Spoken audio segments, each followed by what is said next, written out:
CM Revanth Reddy Adilabad వచ్చినప్పుడల్లా BJP MLA పైన శంకర్ గారిని కానువలు ఎక్కించుకొని తిప్పడం, కాంగ్రెస్ పార్టీ మంత్రులు ఆదిలాబాద్ వచ్చినప్పుడల్లా బీజేపీ పార్టీ సంబంధించిన ఎమ్మెల్యేలను అలా హెలికాప్టర్లో ఎక్కించుకొని తిరగడం అనేది జరుగుతున్నది. మరి ఆ బోత్ కాన్స్టిట్యూన్స్ లో జరుగుతున్నటువంటి సీఎం ప్రోగ్రామ్ లో గానీ, బోత్ కాన్స్టిట్యూన్స్ జరుగుతున్నటువంటి మంత్రుల కార్యక్రమాలు గానీ, ఇదే అధికారికంగా ఉన్నటువంటి both BRS MLA Anil Jadhav గారిని మాత్రం ఆ వెహికల్స్ లో ఎక్కించుకోరు, కాన్వాయ్లు ఎక్కించుకోరు, హెలికాప్టర్లు ఎక్కించుకోరు. ఎందుకు అనంటే వీళ్ళు రహస్యంగా మాట్లాడడం కోసం, అంటే వీళ్ళు భూములు కబ్జా చేయడం కోసం ఈయన పాయల్ శంకర్ ప్రతినిధిగా ఉన్నాడు కాబట్టి, ఈయన మార్గదర్శకుడుగా ఉన్నాడు కాబట్టి వీళ్ళు రహస్యంగా మాట్లాడుకోవాలి. ఎక్కడ భూములు ఉన్నాయి, ఏ విధంగా కొల్లగొడదాం, ఏ విధంగా పంచుకుందాం అని చెప్పి రహస్య విషయాలు మాట్లాడడం కోసం మాత్రమే వీళ్ళు బీజేపీ ఎమ్మెల్యే పాయల్ శంకర్ గారిని హెలికాప్టర్లు ఎక్కించుకోవడం, కాన్వాయ్లో కూర్చోబెట్టుకుని వీళ్ళు రహస్యంగా డిస్కరేజ్ చేయడం కోసం మాత్రమే ఆయనను ఎక్కించుకొని తిప్పుతూ ఉన్నారు.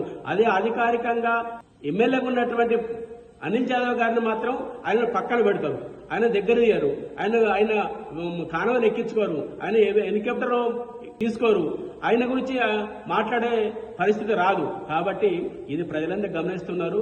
ఖచ్చితంగా ఈ భూ బకాసులకు సరైన సమాధానం ప్రజలు చెప్తారని చెప్పి చెప్తాను.